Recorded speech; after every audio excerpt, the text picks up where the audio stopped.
আমাৰ ধমধমাৰ পৰা আজানপুৰ হৈ বাগানপাৰালৈকে যোৱা পথ।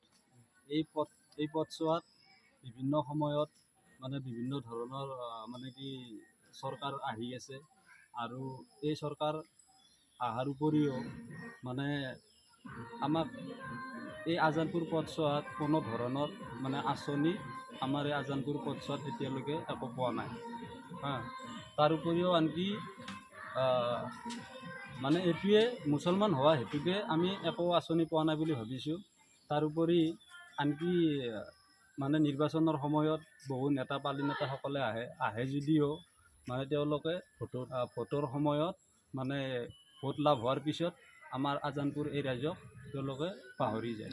স্কুলীয়া ছাত্ৰ ছাত্ৰীসকলে কেনেধৰণে অহা যোৱা কৰে? স্কুলীয়া ছাত্ৰ ছাত্ৰীসকলে প্ৰায় মোটামুটি ধৰক উত্তৰে আমাৰ উল্লুবাৰীৰ পৰা ঢেঁকী ভাঙাৰ পৰা আজানপুৰকে ধৰি প্ৰায় 500ৰ পৰা 600 ছাত্ৰ ছাত্ৰী এই পথটোৰে অহা যোৱা কৰে। আৰু আমি প্ৰত্যক্ষ কৰিছোঁ যে প্ৰায় ছাত্ৰ ছাত্ৰীয়ে এই যিটো পথটোৰ যিটো জৰাজীৰ্ণ অৱস্থা, এই অৱস্থা দেখি এই অৱস্থাৰ কাৰণে মানে তেওঁলোকৰ প্ৰায় এক্সিডেণ্ট হোৱা বুলি আমি মানে দেখিছোঁ বা পাইছোঁ। আৰু ৰিচেণ্টলি এই যোৱাকালি পৰহি মানে দুজনকৈ ব্যক্তিৰ এনেকুৱাকৈ এক্সিডেণ্ট হৈছে, তেওঁলোক মেডিকেল এডমিট হ'ব লগা হৈ গৈছে। গতিকে আমি এই বিষয়টোক লৈ আমাৰ এই পথটোক লৈ আমি চৰকাৰক আহ্বান জনাওঁ।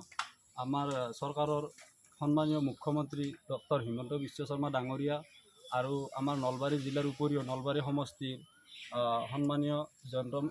সন্মানীয় মন্ত্ৰী জয়ন্ত মল্ল ডাঙৰীয়া, তেখেতক আমি আমাৰ আজানপুৰ ৰাইজে আমি অনুৰোধ জনাওঁ যে কমচে কম এই মানুহখিনি মানে অহা যোৱা কৰাত যাতে অলপ সুবিধা হয়, ৰাস্তাটোৰ যাতে অলপ বিকল্প তেখেতে চিন্তাধাৰা কৰে। এইখিনি আমাৰ ক'বলগীয়া।